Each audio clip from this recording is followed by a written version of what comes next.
Hey everyone, my name is Donny Lowy from Closeout.com. The next time you're in New York, you're welcome to visit my warehouse. Today I'd like to talk to you about buying wholesale merchandise at auctions. Now there are many different types of auctions. That's the first thing that we have to go through. So there are auctions that are for businesses that are closing their doors and the merchandise is being auctioned off, at a bottom price because the owner will not have where to sell that merchandise or where to store that merchandise. Or maybe the landlord's taken possession of the premises and now is selling that merchandise. So that's one option. And then another option, you have auctions that are being done for profit. What do I mean by that? So there are wholesalers and there are distributors who will buy merchandise specifically at a low enough price to sell at an auction. Now, in that situation, the merchandise is not going to be sold at liquidation prices, but the wholesaler or the distributor still understands that the merchandise is going to be bought by resellers, so the prices should still be low enough that allow resellers to make money. But the thing is, since it's an auction, the prices can very easily be pushed up very high and very quickly, so you have to be careful, and that's true even if it's at an auction for business which is closing its doors. Now, when you want to buy wholesale merchandise at an auction, you have to remember, once the auction starts, it's very easy for you to get caught up in the excitement of that auction and to bid a lot more than you normally would bid. So therefore, you need to, ahead of time, do your research on the merchandise and decide how much you can pay for that merchandise realistically so you'll be able to resell it and make money.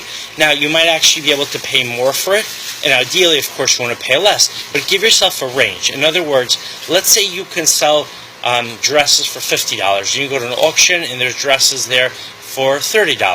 And you decide, the dresses start going at the auction for $30. And that's still a good price because you can resell them for $50. But now let's say the price of the dresses goes up to $35 or $40. As long as you can sell them for $50, it could still be a good deal to buy those dresses. So you want to be flexible, but at the same time, you do want to have predetermined price ranges. This way you don't get caught up in the excitement and overpay for the items at the auction. Now, another thing is you need to be very familiar with the merchandise, because when you go to an auction, you're going to see a lot of different type of merchandise out there, and you might not have a chance to fully look at all the merchandise that's there.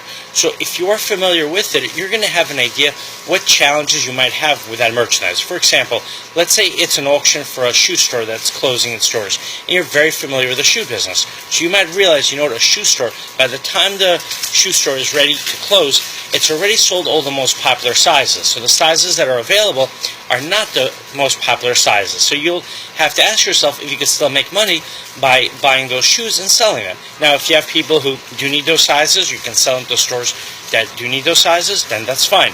But give yourself enough room that if you're not able to sell all of those sizes, you could still come out ahead. Now, try to inspect the merchandise, and there's a lie to inspect all the merchandise, and as they won't. But it's very important to get to an auction early so you can see what is available. And another thing that I would try to do is get to know the other bidders at the auction. They'll be able to share information with you. You should share information with them, so this way you can have a good relationship with them, because you're going to see some of the same bidders at the different auctions that you go to. Another thing also is that a bidder might not be interested in a lot that you're bidding on, and she might give you some really good information that you might not have realized on your own. Or a bidder might be interested in that lot, looks at the lot and says, oh no, there's an issue with that merchandise, and he might let you know about it, but otherwise you might not know. So it's very important to network with people, and as in life, the more you give, the more you get. So give that information, try to help other bidders as well. I hope you enjoyed this video. My website is Closeout.com. I would love for you to visit my warehouse in New York the next time you are here. Thank you so much and have a great day.